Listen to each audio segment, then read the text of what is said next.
మాతృదేవోభవ పితృదేవోభవ ఆచార్యదేవోభవ. శ్రీ క్రోధనామ సంవత్సరం డిసెంబర్ మాసం ద్వాదశ రాశులకు మాస ఫలితాల్లో భాగంగా మనము ఇప్పుడు కుంభరాశి యొక్క మాస ఫలితాన్ని, డిసెంబర్ మాస ఫలితాన్ని చెప్పుకుంటున్నాం. ఈ మాసం కుంభరాశికి మీరు ఎప్పుడు ఊహించినంత వ్యతిరేక ఫలితాలు కలుగుతున్నాయి. కానీ భయపడకండి. ఓర్పు, నేర్పు, నిబ్బరం, సహనం పుట్టుకతో ఉండేటువంటి రాశి కుంభరాశి. మౌనంగా ఉండడం, తనలోనే దాచుకోవడం, ఎప్పటికీ చెప్పకపోవడం, ఎవరికి చెప్పకపోవడం, ఎన్నున్నా నిండుకుండా తొనకదంటారు. అలాగే కుంభరాశి వాళ్ళు తొనకరు. లాభం వచ్చినా ఎలా ఉంటారో, నష్టం వచ్చినా అలా ఉంటారు. ఈ శక్తి వీళ్ళకి తప్పితే ఎవరికి ఉండదు. దైవస్వరూపులు శ్రీ రమణ మహర్షి వారు కుంభరాశి. యోగులంతా ఈ రాశి ప్రభావంలో ఉంటారు. వాళ్ళంతా జీవిత పర్యంతం మాట్లాడకుండా ఉండగలరు. కుంభరాశిలో అంతా మహామహా యోగులు పుడతారు. ఎందుకంటే మౌన యోగులు. ముని అంటే ముని. మునులంతా కుంభరాశి వాళ్ళే. కాబట్టి మహాశక్తివంతమైన రాశి. మీ ఓర్పు, నేర్పు, సహనమే మీకు శ్రీరామ రక్ష. అది ఎప్పటికీ రాశి ఫలితాలు, మాస ఫలితాలు, గోచారాలు ఎట్లన్నా ఉన్నాయి. మీకు పుట్టుకతో వచ్చినటువంటి మీ యొక్క అద్భుతమైనటువంటి ఓర్పు, నేర్పు, మౌనము, సహనమే మీకు ఈ మాసం శ్రీరామ రక్ష అని చెప్తాను. ఎందుకంటే రాశిలో శని భగవానుడు ఏలినాటి శని ప్రభావంలో ఉన్నారు. ఆయన సొంత రాశి అయినా కానీ శని భగవానుడు సొంత రాశిని ఇంకా సీరియస్గా పట్టించుకుంటారు. ఈ రాశి వల్లే తప్పు చేస్తే ఎట్లా నేను ఒప్పుకొని అంటాడు ఆయన. మిగిలిన రాశి వాళ్ళ కన్నా ఇంకా ఎక్కువ సీరియస్గా ఈ రాశిని పట్టించుకుంటాడు. మన జీవితాన్ని శుభ్రం చేసేటువంటి, చీపురుతో శుభ్రం చేసేటువంటి ఏకైక ధర్మదేవత శని భగవానుడు. ఆయన ఆయుధం చీపురు. ఆయన చాలా స్ట్రిక్ట్గా ఈ రాశిలో ప్రయాణిస్తున్నాడు. ఈ రాశిని ప్రక్షాళన చేస్తున్నాడు. ఈ సమయంలో మళ్ళీ మకర రాశి సంబంధించినటువంటి ఫైల్స్ ఏదో మర్చిపోయాడు, రివర్స్ ఏమి వెనుకెళ్తున్నాడు. ఆ రాశి వాళ్ళని చూసుకుని మళ్ళీ వస్తాడు. ఇంతలోనే మనకు ఆదిలోనే హంసపాదనట్టు అంగారకుడు మీ యొక్క 6వ ఇంట్లో నీచ పొంది, దిగ్బలాన్ని పొంది, నీచ పొంది మీ రాశిని, మీ రాశ్యాధిపతిని, మీ వ్యయస్థానాన్ని, అక్కడ ఉన్నటువంటి శుక్ర భగవానుని, మీ భాగ్యాధిపతి, చతుర్థాధిపతి అయినటువంటి శుక్రుణ్ణి వేధిస్తూ, శోధిస్తూ, హింసిస్తూ ఉన్నాడు. అంగారుడు అంటే ఆయన అందరూ నీచపడ్డాడు. ఆయన రక్తానికి అధిపతి. ఆయన నీచపడ్డాడు అంటే అసహనంగా ఉన్నాడు, విసుగున్నాడు, టార్చర్ పెడుతున్నాడు. అట్లే ఇంకా గురువు మీకు ద్వితీయ లాభాధిపతి, మీకు పరమపాపి, కుజుడికి ఆయన మిత్రుడు. ఆయన కూడా చతుర్థ స్థానంలో శత్రువు ఇంట్లో ఉంటూ మీ యొక్క మిత్రగ్రహం అనేటువంటి బుధుణ్ణి, మీ పంచమాధిపతి అయినటువంటి బుధుణ్ణి ఆయన కూడా వేధిస్తున్నాడు. ఇక్కడ టార్చర్ అనేది. గ్రహాలు కూడా మిత్రశత్రుత్వాలు ఉన్నాయి చూడండి. మరి రాశ్యాధిపతి శని ఆయన పదరుడు. ఎవరిని బట్టినా ఆయనకు ఓపిక ఉంది.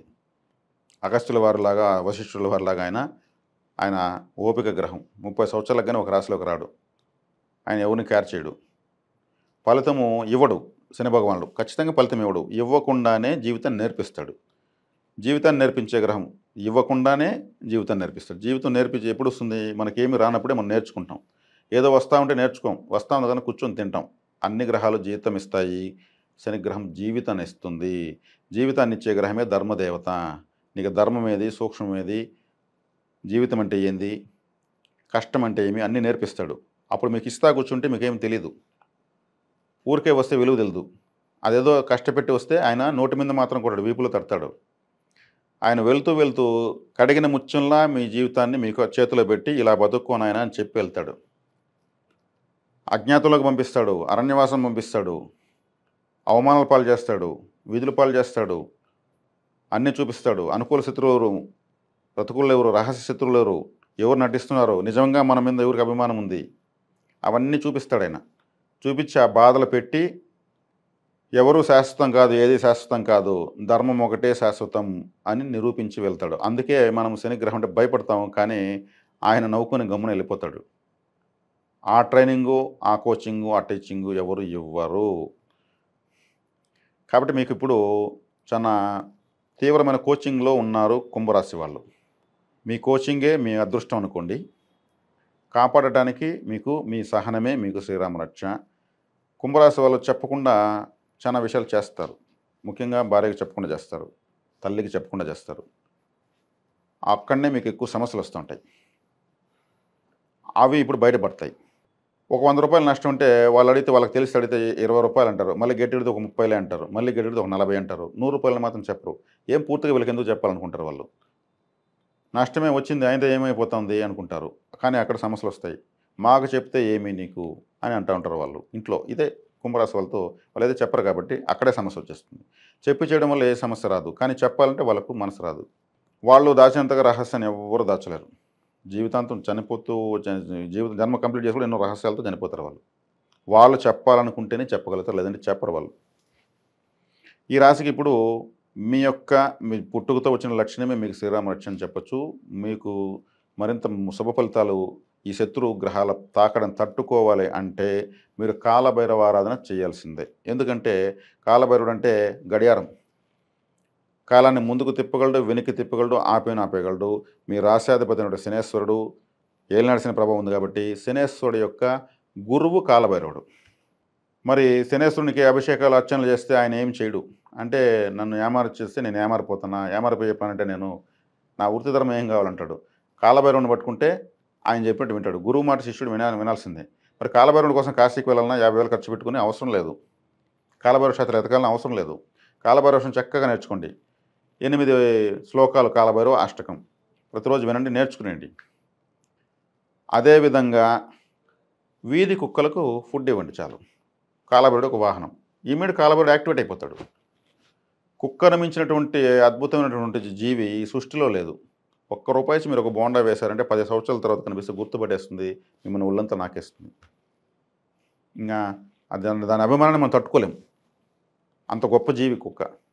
యజమాని కోసం ఎన్నో కుక్కలు చనిపోయినాయి, ప్రాణత్యాగం చేసేసాయి. యజమాని మరణాన్ని స్వీకరించి చనిపోయాయి సడన్గా. అది కాలభైరవుడి యొక్క వాహనం అంటే. బాంబులు సైతం వాసన బట్టి కనిపెడేస్తాయి. పోలీస్ డిపార్ట్మెంట్కి అవి చేస్తున్న సేవ, అవి లేకపోతే డిపార్ట్మెంట్ లేదంతే క్లోజ్. గొప్ప జీవి కుక్క. దానికి మీరు ఆహారం ఇస్తున్నారంటే కాలభైరవుడి వాహనం కదా, ఆయన వాహన సేవ చేస్తున్నాం మనం అంతే. మీకు శనేశ్వరుడు కూడా హ్యాపీగా ఫీల్ అవుతాడు. అరే మన గురువు గారి యొక్క వాహనాన్ని వీళ్ళు ఎంత బాగా చూసుకుంటున్నారని. ఇదే మీకు ఇప్పుడు శ్రీరామరక్ష. మీకు పుట్టుకతో వచ్చినట్టు ఓపిక మీకు శ్రీరామరక్ష. ఆ తర్వాత మీకు వచ్చిన రెండో శ్రీరామరక్ష. మీకు వీధి కుక్కలు అందుబాటులో ఉంటాయి. మీరు ఒక వారం రోజులు వాటికి బిస్కెట్లో బోండాలో ఏదో వేయండి. వారం తర్వాత 2 రోజులు కనిపించదండి, వెతుకుతాయి. సో మన హీరో ఎక్కడ వెళ్ళిపోయాడు అనేసి 3వ రోజు కనిపించండి, చుట్టూ వచ్చి సెక్యూరిటీ Z+ కేటగిరీ లాగా చుట్టుకునేస్తాయి. మిమ్మల్ని బాగా అవి గోర్లు గీకి ఎక్కడికి వెళ్ళామని పలకరించి నాకడము, అవి ఆ లాంగ్వేజ్లో పలకరించడము. ఎవరు పలకరిస్తారని అంత గొప్పగా, అంత అభిమానంగా? ఇంక మీ చుట్టూ కుక్క ఎక్కడ నెగటివ్ ఎనర్జీ ఉండదో అక్కడే యూరిన్ పాస్ చేస్తుంది. చూసి వాసన చూసి రౌండ్గా తిరిగి ఓకే ఇక్కడ మనం యూరిన్ పాస్ చేయొచ్చు అని అంత శుభ్రంగా ఎక్కడ ఉంటుంది అక్కడ యూరిన్ పాస్ చేస్తుంది. మీరు ఎక్కడైనా చూడొచ్చు. అందుకే 2 వీలర్ పైన, కారు పైన కుక్కగానే యూరిన్ పాస్ చేస్తే మన వెహికల్ పైన కుక్క పాస్ చేస్తే చాలా మంచిది అంటారు. అంటే భైరవ శక్తి వచ్చింది. నెగటివ్ ఉన్న చోట అది పడుకోదు, నెగటివ్ ఉన్న చోట అది యూరిన్ పాస్ చేయదు. చిన్న శబ్దాన్ని కూడా వినేస్తుంది, అప్పుడే చెవులు నెక్కిపడుచుకొని లేస్తుంది. దానికి సర్వీస్ చేయండి, సేవ చేయండి.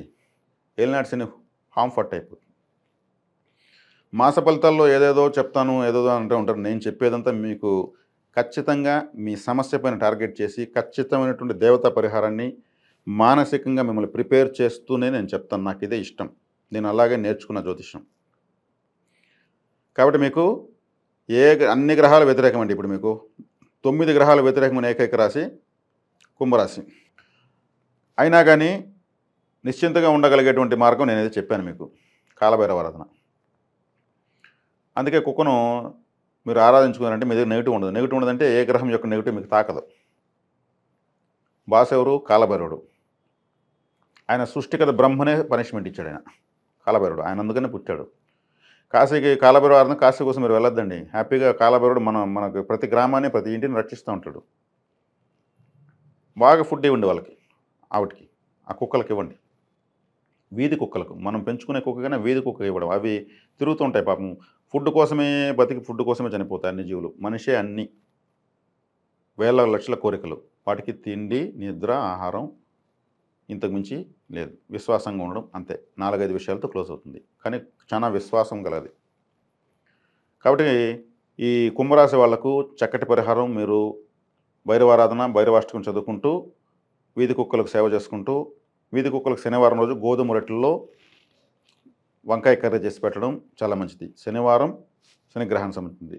రాహుకాలం రాహుగ్రహం కంట్రోల్ అవుతుంది. గోధుమ రొట్టె అంటే గోధుమలు అంటే సూర్యగ్రహం యాక్టివేట్ అవుతుంది. వంకాయ కర్రీ వంకాయలు శనిగ్రహానికి సంబంధించిన కూరగాయ. రాహుకాలను పెట్టడం రాహు కంట్రోల్ అయిపోతుంది. 4 గ్రహాల ప్యాకేజీగా మీకు అనుకూలమైపోతాయి. ప్రతి శనివారం చేసుకోవచ్చు.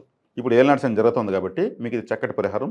మీరు అది పెట్టేది కూడా వందల వేలు ఖర్చు ఏం కాదు. చాలా తక్కువ ఖర్చుని మనం చేసుకుంటున్నటువంటి గోధుమ రొట్టెలో ఇంకొక 4 రొట్టెలు ఎక్కువ చేయబోతాం, లేదా 10 చేయబోతాం. పెట్టండి వాటికి. ఒకవేళ వంకాయ కర్రీ తినకపోయినా పర్లేదు, మీరు సమర్పించేయండి వాటికి. వంకాయ కర్రీ వదిలేసి గోధుమలు రొట్టెలు తినేదంటే రవిగ్రహానికి సంబంధించినటువంటి చెడు మీకు జరగదు. ఎందుకంటే రవిగ్రహం ఈ రాశికి సప్తమాధిపతి, మారకాధిపతి కాబట్టి దాన్ని దానంగా ఇచ్చేయాలి. కాబట్టి కుక్కలకు పెట్టేయచ్చు. గోధుమ రొట్టెలు తినేస్తాయి.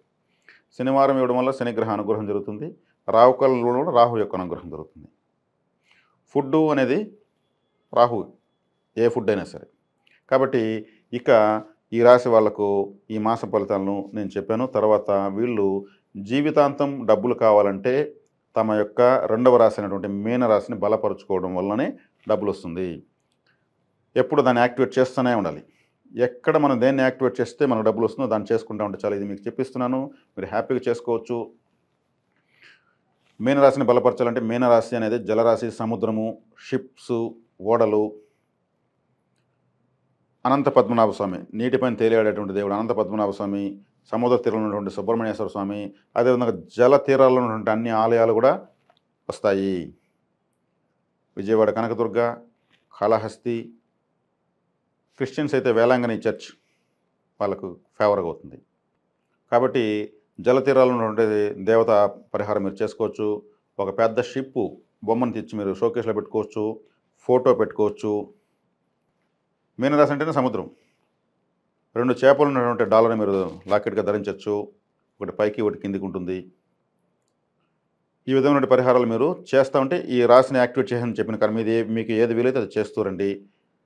ముఖ్యంగా సుబ్రహ్మణ్యేశ్వర ఆరాధన, తిరుచెందూరు సుబ్రహ్మణ్య స్వామిని మీరు పట్టుకుంటే మాత్రము మీరు 20-20 మ్యాచ్ ఆడచ్చు. మీ లైఫ్తో సక్సెస్ ప్రతి ఒక్కటి సక్సెస్గా కొట్టచ్చు.